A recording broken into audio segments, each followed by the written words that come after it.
Have you ever ridden in a car with a stick shift? Remember the feeling?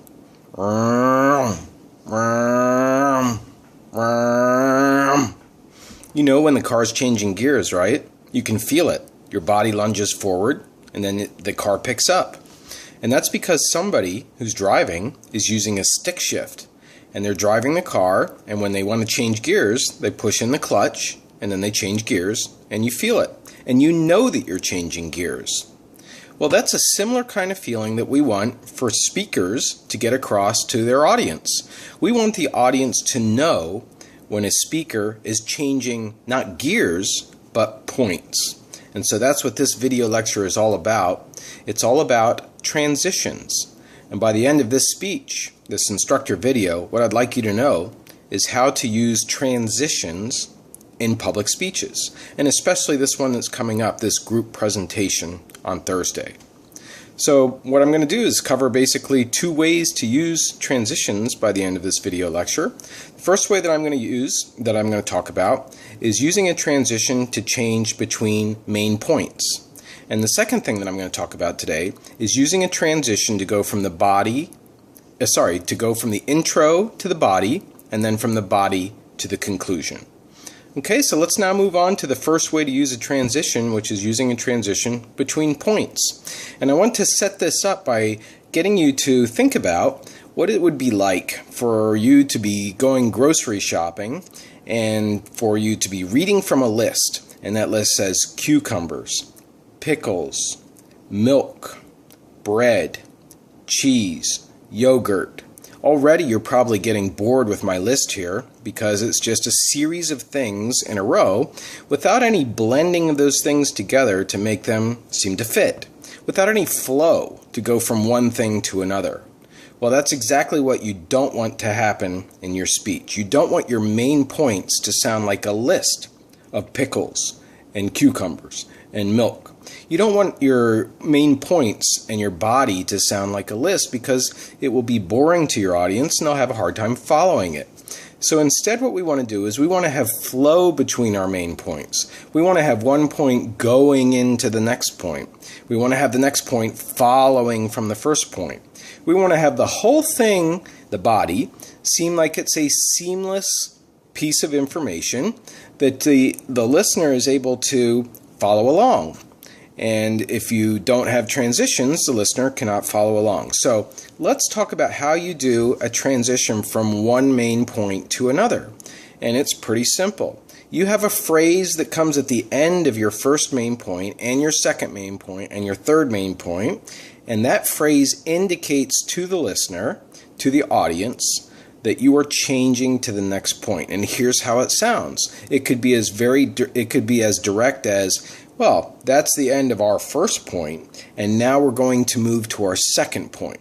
It could be as very direct as that, or it could be more subtle. It could be more subtle in terms of taking a piece of content from your first point and blending it in to the next point. For example, let's say you're giving a speech on how to rebuild a bicycle. And point one is all about rebuilding the gears of the bicycle, and point two is all about rebuilding the brakes of the bicycle. So how are you going to get between those 2 points using a transition phrase? Well, it might go something like this if you want to do it more subtly. You may say, okay, so now that you've finished with the gears to the bike, the next logical step is to think about the brakes of the bike, which is the second main point. See how I just took the content of the first point, which is gears, and I've used it to make a transition to the next point. So transitions should be used in your group presentation and also your individual speeches to go from point 1 to point 2 to point 3. And they sound like, that brings me to the end of my first point, now let's go to the second point. Or it sounds like this. Well, the next logical thing for us to talk about is the second step in making a cake, in painting a house, and whatever it is that you're talking about. Okay, so that wraps up my first point. Here's a transition, you hear it? That wraps up my first point in this instructor video, which is about transitions between points. Now we want to talk about our second point, which is transitions between the intro to the body and then the body to the conclusion. Okay, so in your public presentation, your group presentation, you're going to have 3 people. For one group, you will have 4 people making a presentation. And normally each person takes on an individual point. So one person in your group may be doing main point number 1, another person may be doing main point number 2, another person may be doing point number 3. That's the end of your 3 people. So maybe you go back to the original person who's going to do the conclusion, and maybe you have one person doing the entire introduction, which is very common as well.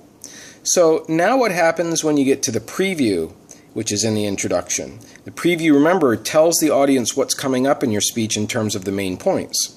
And so when you get to the preview, it's going to sound like this.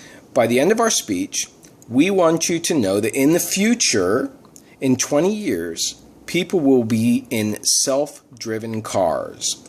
And to explain how this is going to be possible and the way that it's going to change our lives, we have 3 main points today.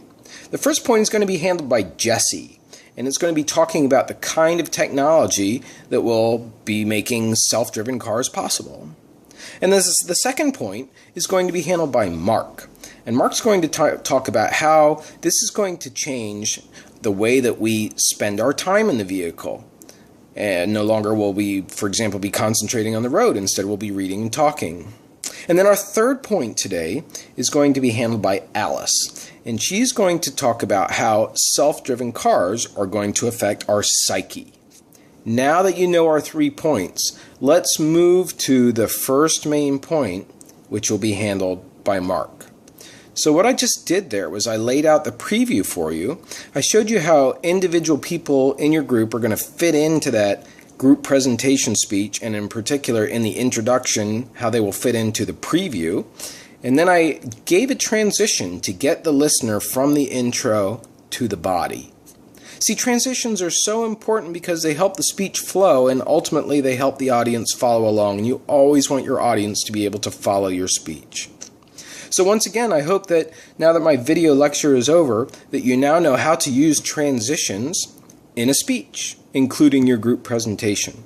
And I covered 2 places for transitions in the speech. I covered, first of all, transitions between main points, and secondly, I covered transitions from the intro to the body and the body to the conclusion. Now that you know all about transitions, you're ready to get into your car, your speech, and shift gears. Have a great day.